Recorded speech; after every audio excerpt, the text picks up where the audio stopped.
sharing this one and only life, ending up just another lost and lonely wife. You count up the years and they will be filled with tears.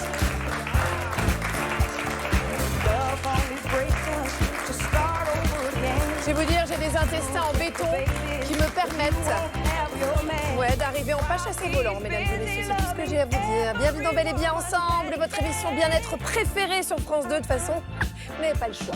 Ce matin, on s'attaque à un sujet viscéralement passionnant, c'est l'intestin, vous l'avez compris. C'est vrai que quand on en parle comme ça, c'est pas très glamour, mais c'est quand même l'organe le plus sous-estimé de notre corps. La question qu'on se pose, c'est et si tout partait de là? Notre humeur, notre immunité, notre énergie et même notre peau. Alors, comment en prendre soin pour aller mieux chaque jour? Vous allez voir, c'est facile. On va tout vous dire sur ce qui se passe dans votre ventre, du microbiote au transit. Vous allez voir, c'est bluffant. On a perdu. Mais comme c'est pas une femme, Arnaud, évidemment, il ne peut pas comprendre. À mes côtés, donc, Arnaud Cadour, qui n'est pas... Arnaud Cadour. Je les ai mariés. Bien. Arnaud Loquet, qui n'est pas constipé. Bisous, on peut l'applaudir parce que c'est fantastique. Et Sarah Cadour. C'est plus compliqué, hein, Sarah. Ouais. Qu'est-ce que vous voulez que je vous dise? Tout va bien? Ça va. Le transit, ça a l'air d'aller. Alors, pour nous révéler tous les mystères de cet organe magique, j'ai invité la crème de la crème sur le sujet. Notre médecin urgentiste, Abigail Deby, sera avec nous et avec elle, vos intestins n'auront plus de secret. Elle va nous donner ses meilleurs conseils pour avoir un corps en pleine forme. Regardez comme elle est épanouie, d'ailleurs, ça se voit. Et puis, on vous raconte l'histoire d'une battante. Après 5 ans d'enfer à cause d'une maladie intestinale encore méconnue qui s'appelle le SIBO, elle a enfin retrouvé une vie normale. Aujourd'hui, elle mange ce qu'elle veut, sans aucune douleur. Ce matin, elle vient nous raconter son incroyable chemin vers la guérison. Et vous allez voir qu'il a été long. On reçoit également un invité de choix. C'est le grand gastro-entérologue Julien Scanzi. Il signe le best-seller Incroyable microbiote. Chaque jour, il accompagne des patients confrontés à ces petits désordres intestinaux qui peuvent nous gâcher la vie. Et ce matin, il est là pour tout nous expliquer et surtout pour répondre à vos questions, chers téléspectateurs. Sarah, oui. Bien sûr, je ne vous oublie pas. Que vous ont dit les Français sur leurs problèmes intestinaux? Ils m'ont rien dit parce que j'ai pas pu faire l'interview, j'avais trop mal au ventre. Ah, ma pauvre chou, aïe, aïe. Regardez. Oh là là, j'ai peur. Tiens le micro, comme ça je me calme un peu. Et puis j'avoue que j'aime bien mon petit blouson des Lakers, parce que voilà, je suis une ancienne basketteuse. Et vous étiez combien de temps basketteuse? Basketteuse, dans mes jeunes années, on va dire que j'ai commencé quand j'étais en 6e, donc je sais pas, 11 ans. Et j'ai arrêté, j'avais 32 ans. La question qu'on se pose, c'est comment s'est terminée cette séquence? Oh là là. On ne veut pas le savoir. On ne veut pas le savoir, peut-être pas. Bon, ce matin, pour continuer dans le thème, c'est Virginie qui nous a rejoint. On va être un peu plus sérieux. Donc, c'est chouette parce que vous avez vraiment ressenti le besoin aussi de partager ça avec nous. Vous venez depuis Bordeaux, qu'on pourra faire le covoit ensemble pour rentrer ce soir si vous voulez pour en discuter. Depuis plus de 3 ans, vous vivez avec un ventre gonflé, en permanence avec des ballonnements, des douleurs, dès que vous mangez. Et malheureusement, vous n'arrivez toujours pas à comprendre pourquoi. Donc, ça vous stresse au quotidien. Donc, merci d'être là et on va en parler avec vous tout à l'heure. Merci Virginie d'être avec nous. On en parle donc dans quelques instants. Sarah, je vous laisse rejoindre. Votre public, c'est votre place. Oui. C'est là où elle se sent le plus épanouie. Alors, pour comprendre ce qui se passe dans vos intestins, savoir comment en tirer les meilleurs bénéfices, j'accueille la grande médecin urgentiste, Abigail Deby.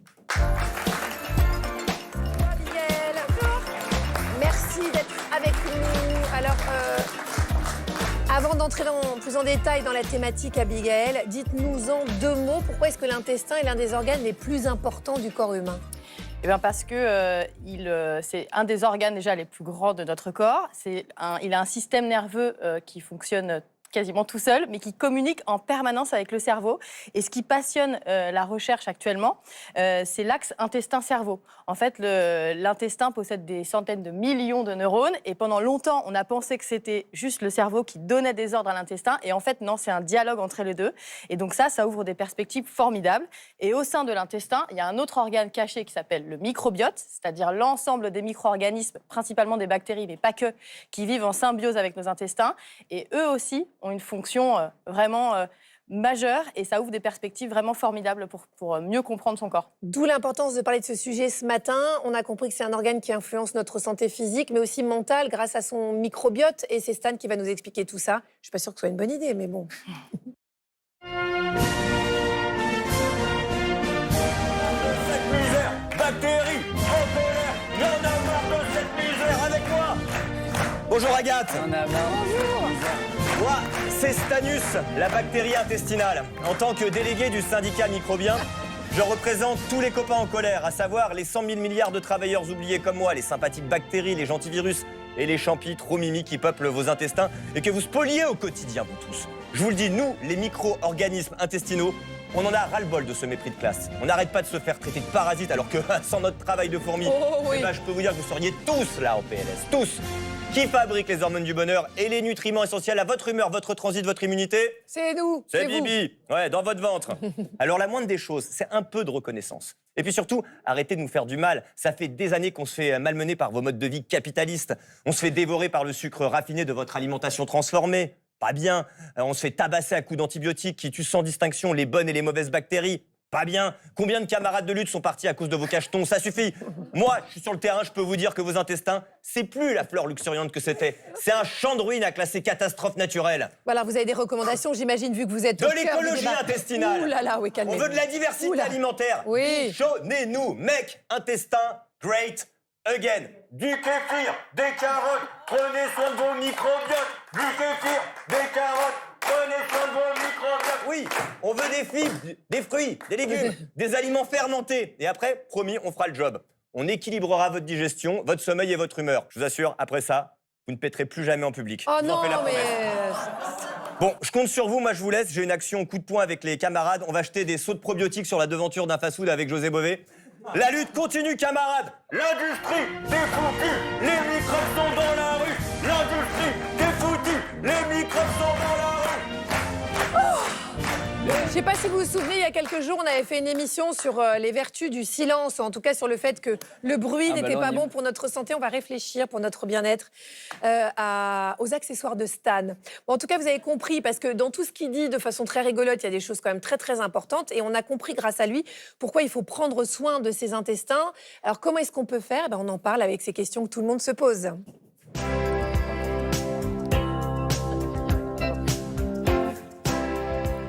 Disons, j'ai l'impression que tout le monde digère son petit déjeuner, là, Sarah. C'est ça, ça gargouille beaucoup dans le public ce matin, les amis, n'ayez pas honte. J'ai appris un truc, Agathe, le nom savant pour les gargouillis, ça s'appelle les borborygmes. Est-ce que vous saviez? Oui, je savais. Ok, vous savez Oui. tout. Agathe, Oui, je suis omnisciente. Est-ce que vous avez des borborygmes, vous, de temps en temps? Je suis humaine, Sarah. Ça borborigue pas mal en ce moment, Oui. borborygme, j'arrive même pas à le dire, tellement Oui. c'est dur.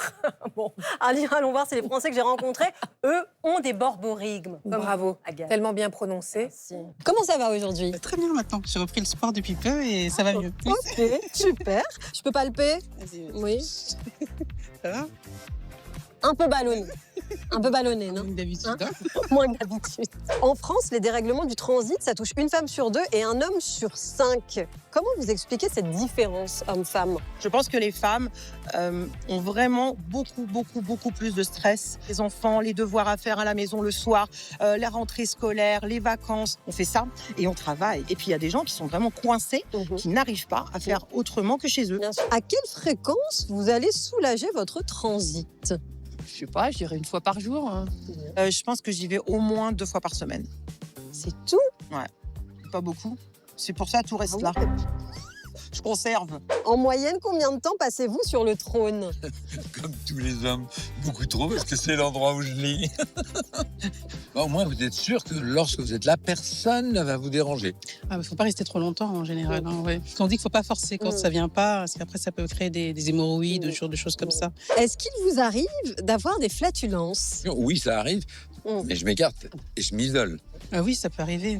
Oui, justement, peut-être quand le ventre il est un peu gonflé. Oui, comme beaucoup de gens, je suppose. Peut-être comme tout le monde, même.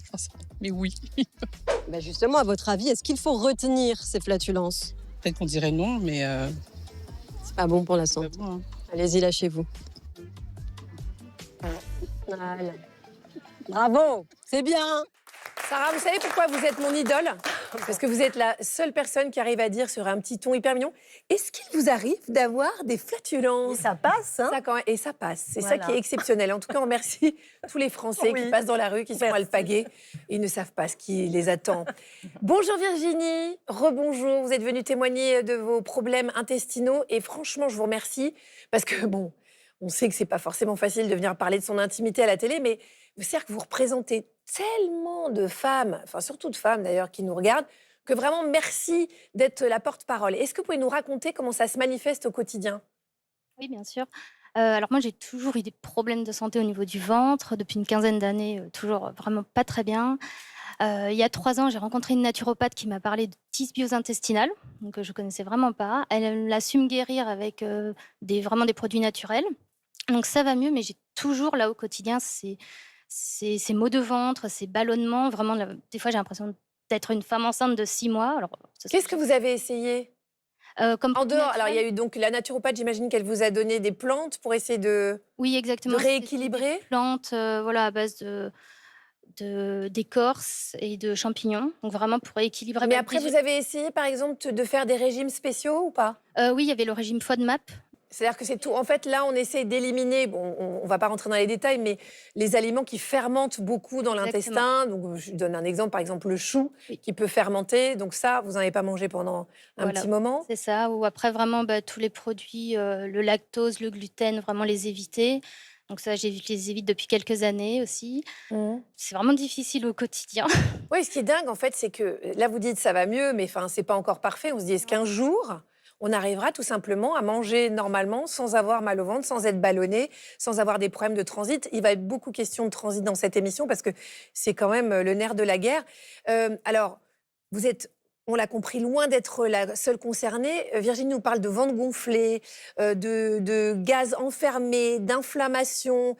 Qu'est-ce qui montre que notre microbiote est perturbé? Est-ce que c'est ça ou est-ce qu'il y a d'autres symptômes? Alors, il y a plein de symptômes. Effectivement, les premiers signes, ceux dont vous parlez, ça va être les signes digestifs. Donc, on parle de dysbiose en opposition à la symbiose, quand le microbiote cohabite de façon harmonieuse avec notre système digestif. La dysbiose, donc déjà, les signes digestifs, ils peuvent être très variés. Donc, ça va être des douleurs abdominales, des ballonnements, une alternance de diarrhée, de constipation, des gaz, l'impression d'être très inconfortable après avoir ingéré certains aliments, après le repas, etc. Donc ça, c'est les premiers signes auxquels on pense en premier.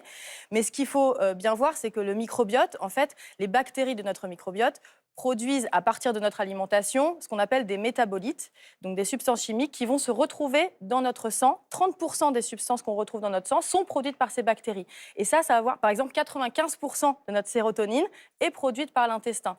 Donc ça va vraiment La sérotonine, avoir c'est la fameuse hormone du bonheur. du bonheur, exactement. Et donc, de par ce fait, et aussi via la communication intestin-cerveau, ça va avoir aussi d'autres effets, notamment sur le fonctionnement cérébral. On peut avoir aussi un brouillard cognitif, une fatigue, l'impression de moins bien fonctionner, ça va jouer sur notre humeur, donc ça va favoriser un peu l'anxiété, la dépression, les troubles du sommeil. Et puis en fait, le microbiote régule, ou en tout cas influence d'autres fonctions, notamment l'immunité, donc on peut développer aussi des allergies, des manifestations cutanées. Elle nous aide aussi à bien digérer, et donc si la digestion se fait moins bien, l'absorption des nutriments se fait moins bien aussi, et donc on peut aussi développer des carences vitaminiques par exemple, et ça peut déséquilibrer vraiment plein de fonctions. Ça peut expliquer aussi une perte ou une prise de poids un peu inexpliquée. Ce qui est important quand même de rappeler, parce que vous en parlez dans votre témoignage, c'est que à ce stade de la recherche, il n'y a pas de test de laboratoire aussi simple qu'une prise de sang ou une analyse de sel par exemple, qui pourrait vraiment corréler de façon certaine des symptômes que vous auriez avec une dysbiose. Ça doit faire partie d'une prise en charge globale.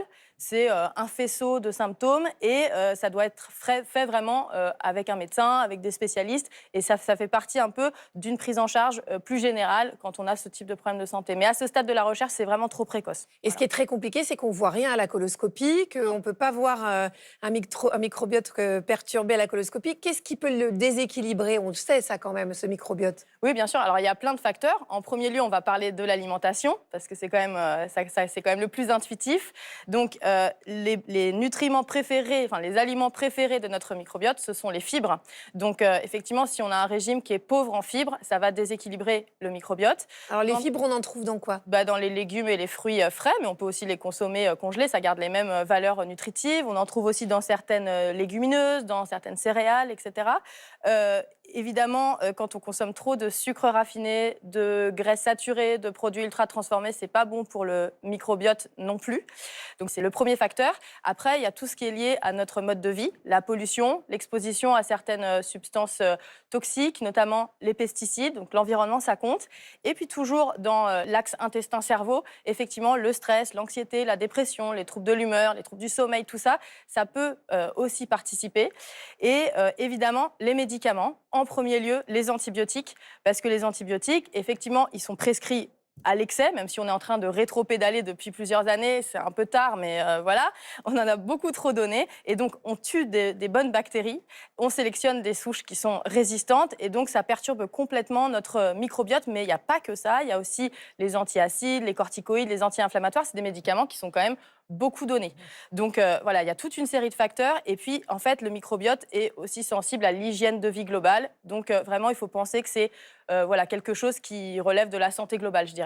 Alors c'est vrai que je suis sûre qu'il y a plein de femmes et d'hommes qui nous regardent et qui disent mais moi c'est vrai, en fait je me suis habituée quoi, je mange, j'ai le ventre ballonné. Pour moi c'est un état par défaut. On se rend pas compte qu'en fait c'est pas normal. C'est pas normal. Donc si on ressent ça, qu'est-ce que vous conseillez comme type d'alimentation par défaut? On a bien compris, il faut éviter les sucres raffinés, les aliments ultra transformés. Effectivement, et après, eh ben, on peut quand même conseiller, alors il y a des tisanes digestives qui marchent bien, donc le fenouil, la menthe poivrée, le gingembre. Mais ça, c'est pas des trucs de c'est pas au réseaux quotidien. sociaux.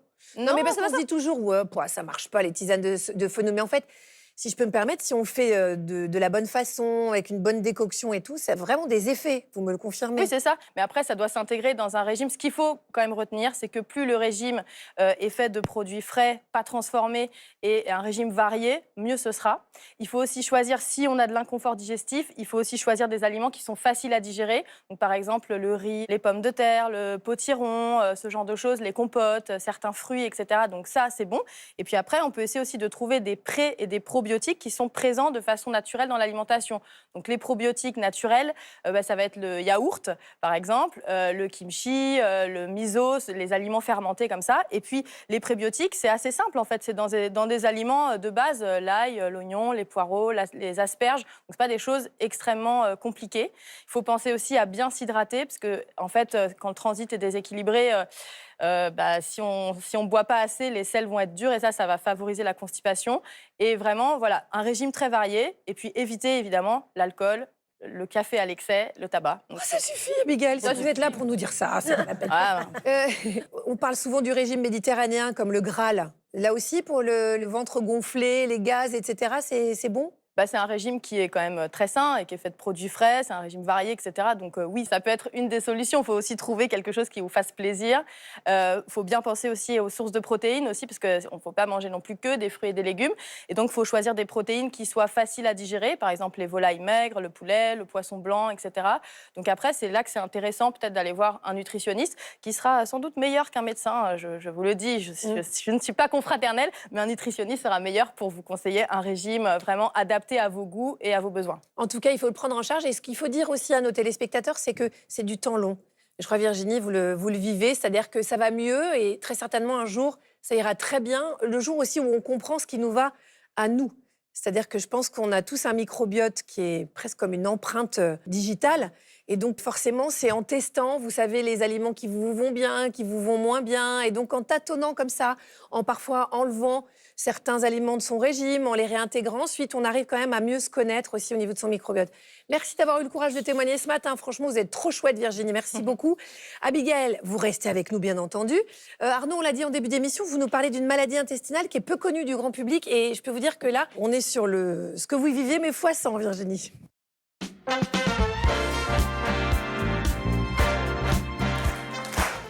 Bon, on est d'accord, on le dit depuis tout à l'heure, les intestins, ils influencent plein de trucs. Ils influencent notre humeur, notre énergie, vous l'avez dit, notre sommeil. Bref, tant que ça va, tout va bien. Quand ça se dérègle, là, c'est une autre paire de manches. Parce qu'il faut le dire, avoir de vrais troubles digestifs, ça peut vous pourrir complètement la vie. Douleur, ballonnement. Et en plus, c'est souvent des mots dont on ne parle pas, dont on n'ose pas parler. Et pourtant, sur les réseaux, certains brisent le silence et racontent leur quotidien avec des troubles intestinaux chroniques. C'est en les écoutant qu'avec Florine, nous avons découvert une maladie encore peu connue, le SIBO. Alors on a voulu comprendre ce qui se cache derrière ces 4 lettres. Alors Florine est partie rencontrer Isabelle. Bonjour, Isabelle. Florine. Oui, Comment allez-vous? très bien. J'étais en train de prendre mon petit déjeuner. Ah ben, je vais vous suivre alors. Ah, bah super. Je vous ai acheté des chouquettes. Est-ce Oh. que vous aimez les chouquettes? J'adore les chouquettes. Ah, mais trop bien, génial.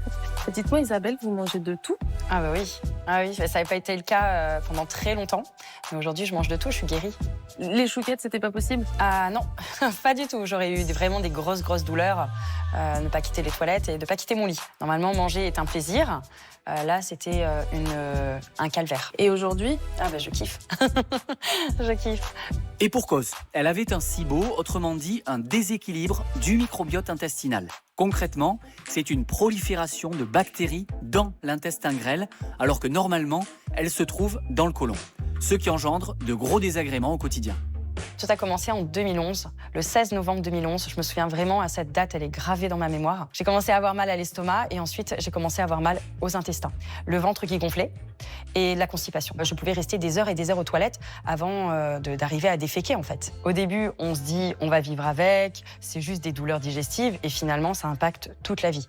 La vie professionnelle, en fait, je n'arrivais plus à tenir au niveau des réunions. J'étais en point avec la directrice commerciale et donc elle était en train de m'expliquer quelque chose sur un dossier important. Je sentais qu'il fallait que je déboutonne, c'était juste après le repas et je pouvais pas.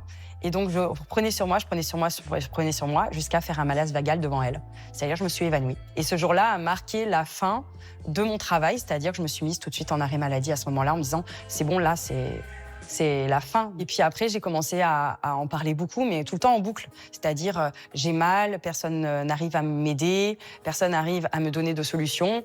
Je suis désespérée. Vous avez même perdu beaucoup de poids? Énormément.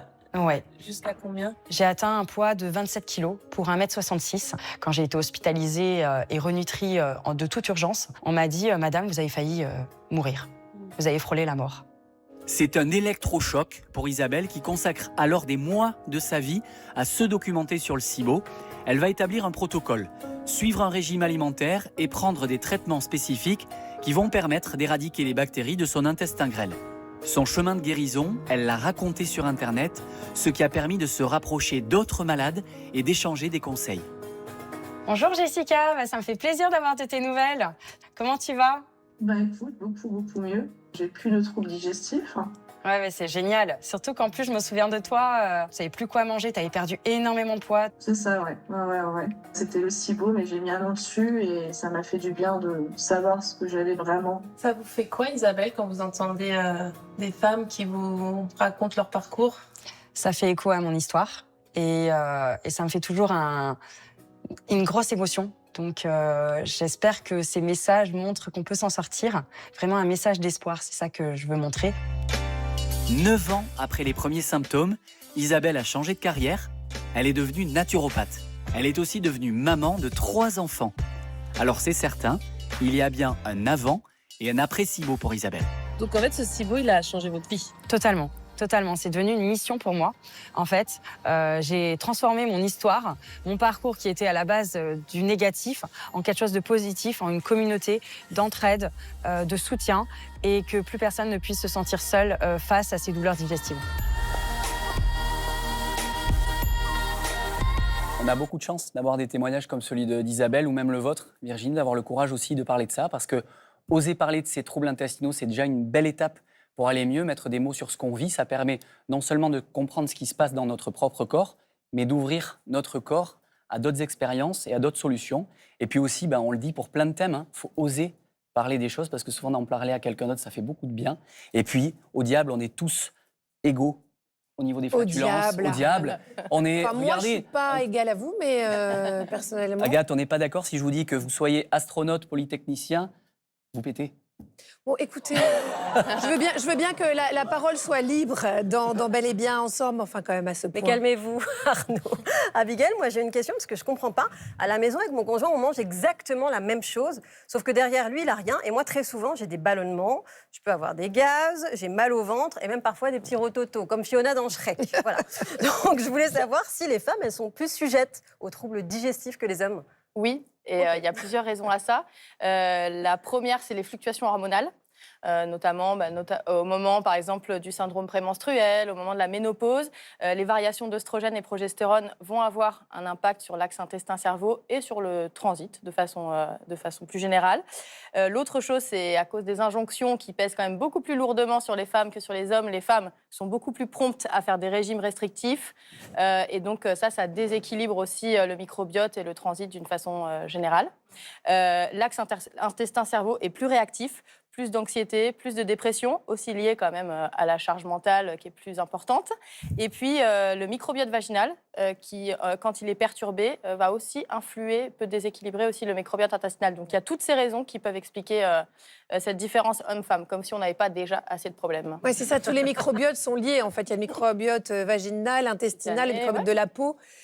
Bref, d'où l'intérêt d'en prendre soin de ces bonnes bactéries pour nous. On va continuer à vous donner des conseils pour prendre soin de nos intestins avec la pratique d'automassage. Ça coûte rien et notre prochaine invitée, elle est experte en la matière. Vous allez voir, c'est hyper efficace. Préparez-vous, il vous suffit juste de soulever votre petit pull.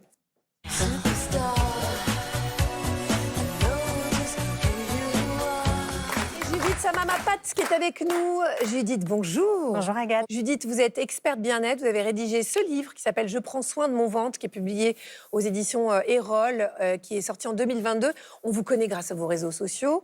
Et vous montrez sur vos réseaux différentes techniques d'automassage pour dégonfler son ventre, améliorer son transit ou réduire la constipation. Qu'est-ce qui vous a donné envie de vous y intéresser? Vous étiez comme Virginie? Vous aviez vous-même un problème? Exactement, j'ai longtemps souffert comme Virginie de gros gonflements au niveau du ventre, principalement après les repas. Et comme elle, parfois je me cachais dans mon coin en ayant l'impression d'être enceinte de 6 mois. Et puis un jour, j'ai décidé qu'il était temps d'y mettre fin. Je me suis formée à l'automassage et n'ayant pas peur des mots, ça a vraiment changé ma vie. Et j'espère que ce que je vais vous montrer va pouvoir un tout petit peu changer la vôtre aussi. Alors on espère, c'est quoi les bienfaits de ces massages? Les bienfaits sont très nombreux et alors d'un point de vue physique mais aussi émotionnel. Comme on en parlait, il existe cet axe intestin-cerveau qui font que les deux communiquent sans cesse. Donc d'un point de vue physique, les massages du ventre vont booster la digestion, permettre de réduire la constipation, évacuer les gaz, les ballonnements, harmoniser le cycle hormonal, réduire les douleurs de règles. Oh non, je t'ai plus. Soutenir le foie et donc l'élimination des toxines et des déchets. Et d'un point de vue émotionnel, vraiment venir alléger le stress et l'anxiété. Je sais que la liste, ça paraît trop beau pour être vrai, mais faites-moi confiance, ça fonctionne. Alors, dès qu'on ressent une gêne au niveau du ventre, on pratique l'automassage?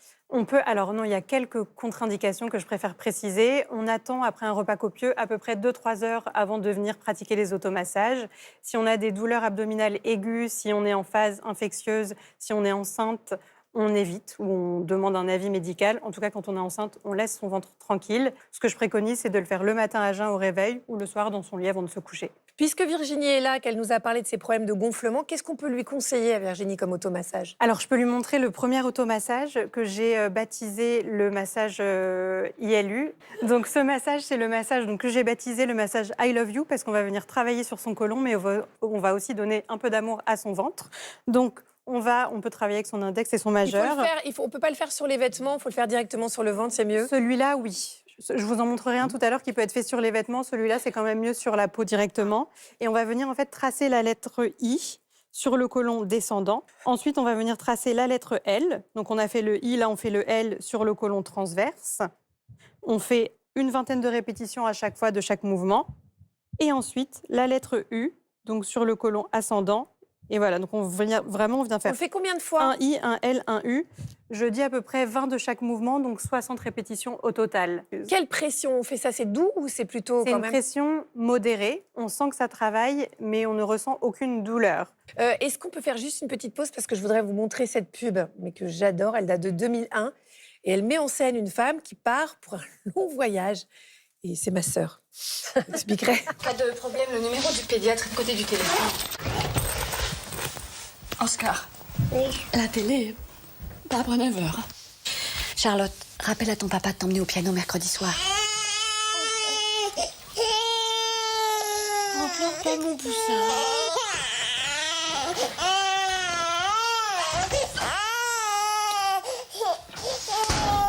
Constipation occasionnelle.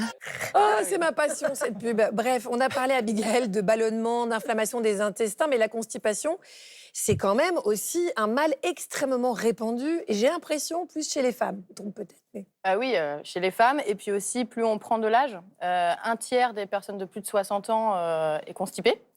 C'est énorme. Hein. Bah oui, c'est énorme. Donc il faut quand même faire attention, quand on est constipé, il faut quand même faire attention à l'automédication et l'autodiagnostic, parce qu'il faut quand même consulter. Ça peut être le signe d'une pathologie digestive ou d'une autre pathologie. Par exemple, l'hypothyroïdie, ça constipe. Donc il faut quand même faire un bilan médical avant de prendre des laxatifs ou de...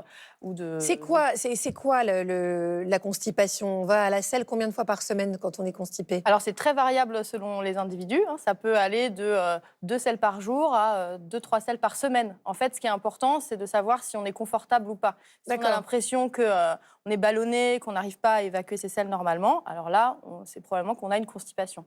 D'accord. Abigail Deby, merci beaucoup pour vos conseils éclairés. On le rappelle, vous êtes médecin urgentiste et on va vous laisser vous reposer puisque vous avez une garde demain et que, comme d'habitude, elle ne va pas dormir pendant 48 heures. Tout à fait. Je ne mets pas en pratique mes propres conseils. Voilà, exactement. Merci Abigail. Merci. Notre prochain invité, il est gastro-entérologue. Il connaît tous les petits et grands mystères de notre système digestif et il s'apprête à nous révéler la marche à suivre pour avoir un transit parfait, le bonheur. J'accueille le docteur Julien Scanzi.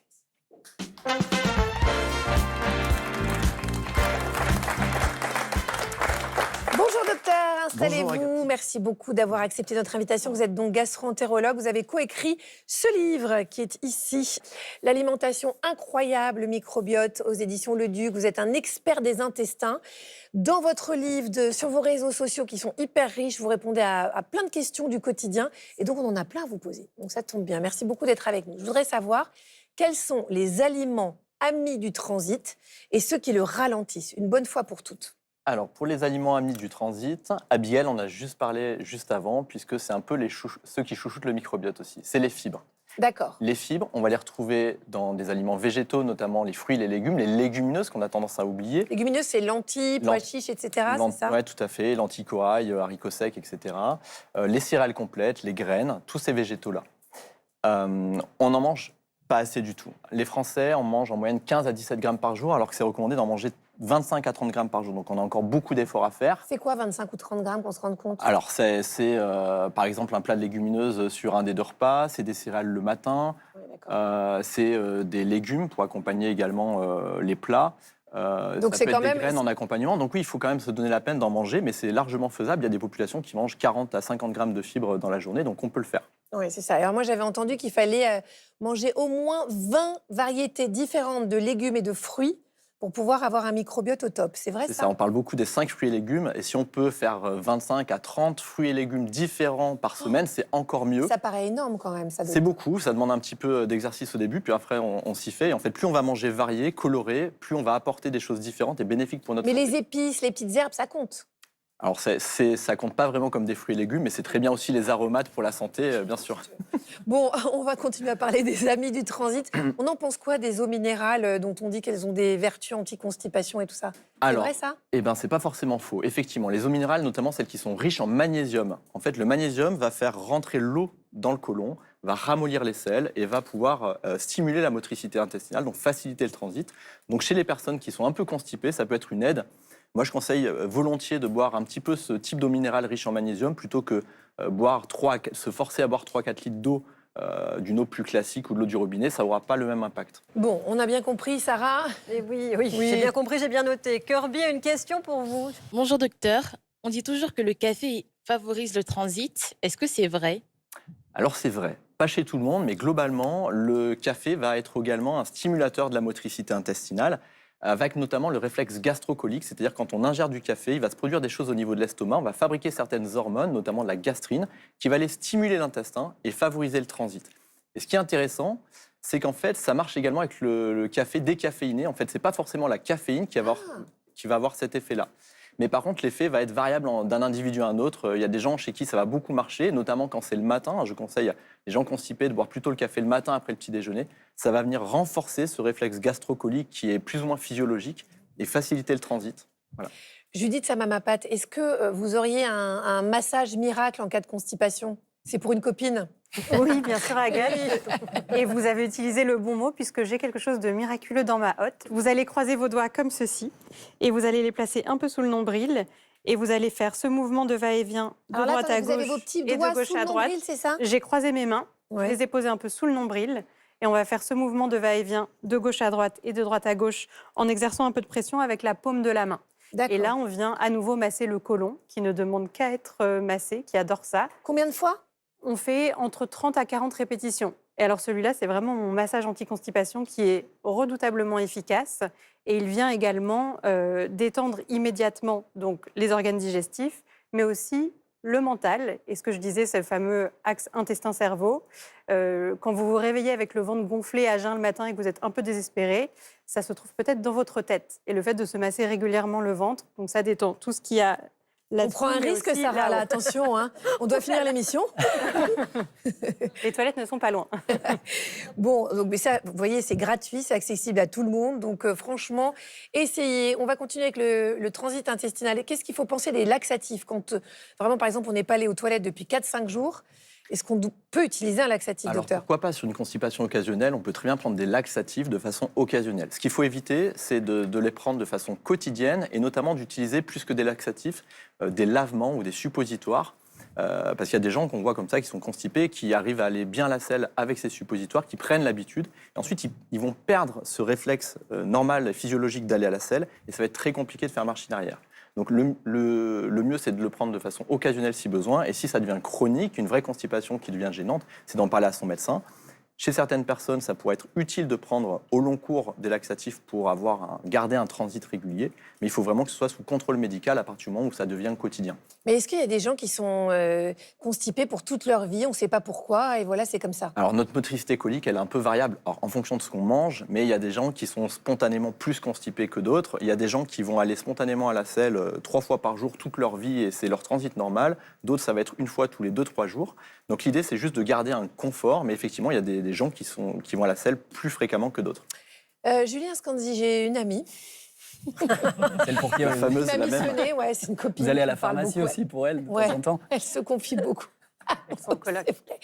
Bref, elle m'a posé cette question, elle m'a dit, quand on est aux toilettes et tout, est-ce qu'il y a des positions qui facilitent l'expulsion? Ouais, il y a des petites astuces en effet. On entend souvent parler effectivement le fait de surélever les jambes, les genoux par exemple avec un petit marchepied. j'avais Donc ça entendu c'est ça. très simple, ça se fait de plus en plus. Surélever les genoux ou éventuellement se pencher en avant, voire faire les deux. C'est un petit peu le principe des toilettes turques en fait. Et ben le fait de se mettre dans cette position-là, ça va venir détendre un muscle qui est le muscle rectopubien, qui est un muscle qui va contraindre le rectum. Et lorsqu'on relâche ce muscle en se mettant dans cette position-là, le rectum s'aligne en fait avec les toilettes et facilite l'expulsion. Donc c'est tout à fait, ça peut être utile pour les gens qui ont un peu de mal, notamment à expulser les selles. Voilà, quand ils sont sur le cône. Donc, Après, il faut clore cette phrase. Docteur, oui. Tu as un peu de mal à et enlever toutes les images qui nous viennent. Merci beaucoup, Julien Scandzi. Arnaud, comme d'habitude, vous avez préparé une expérience en rapport avec notre thème, c'est la happy thérapie. Certes, ça va nous rendre heureux, mais là, je me demande vraiment ce que vous nous avez concocté.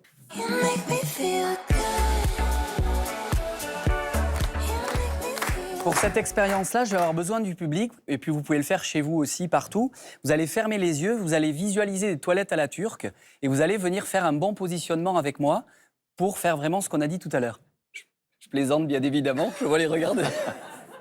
On attendait la suite. Voilà. On est ouvert. Mais j'ai vu, je me suis dit, mais ils vont me croire, jusqu'où vont-ils me croire? Non, en fait, ça va être bien plus simple que ça, c'est-à-dire que j'ai rien trouvé de mieux que vos conseils, Judith. Donc, est-ce que vous accepteriez de me rejoindre? J'ai regardé votre compte Instagram, j'ai scrollé et j'ai vu un geste que j'ai essayé à la maison et qui m'a semblé tout de suite porter ses fruits. Donc, si j'ai bien compris, vous mettez vos mains comme ça et on descend du haut vers le bas. Du haut vers le bas, avec la face externe de vos mains. Vous allez vraiment faire ce mouvement de lissage, donc du haut vers le bas. Il faut se lever, donc si le public, si vous avez envie de faire ça avec nous, vous pouvez vous lever. Mais alors, ça, c'est pourquoi précisément? C'est pour Alors ça, c'est mon petit massage SOS qui est vraiment bon pour tout, qui permet de, en fin de journée, relâcher toutes les tensions qui se sont logées dans le ventre au fil de la journée. Vous pouvez le faire le soir dans votre lit pour favoriser l'endormissement parce qu'on vient d'étendre ce fameux axe intestin-cerveau. Et on améliore vraiment tout le transit, on relâche les ballonnements, les gaz et c'est le moment de vraiment faire du bien à son ventre. Il est très simple, donc on n'a pas besoin d'avoir non plus une habileté folle et pas besoin d'huile, on peut le faire vraiment où on veut, quand on veut et même sur les vêtements si vous n'avez pas envie de soulever votre t-shirt. Si on le fait en couple devant un film, vaut mieux le faire ensemble. C'est mieux, ça crée des liens très forts. Et en plus, on n'a pas l'air ridicule, on a l'air d'être un couple normal si on fait ça à deux. Exactement, bien évidemment. Voilà. Eh bien, écoutez, on a tout noté. Merci beaucoup, Judith Samamapat, de nous avoir montré vos meilleurs automassages. Évidemment, vous le faites sans modération. Je rappelle que vous avez publié le livre « Je prends soin de mon ventre ». C'est aux éditions Erol. C'est celui-ci. Et puis, merci aussi à vous, docteur Julien Scanzi, gastro-entérologue, pour les informations que vous nous avez données ce matin. Vous êtes le co-auteur du livre « L'alimentation incroyable, le microbiote ». C'est aux éditions Le Duc. Virginie, merci aussi pour votre témoignage, encore une fois. Merci, on peut l'applaudir, hein, Virginie, dis donc. Bel et bien ensemble, c'est terminé l'entreprise de demain. À la même heure, 9h55, pour encore plus de conseils bien-être. Et d'ici là, prenez soin de vous et de vos intestins. Bonne journée sur France 2. Bye.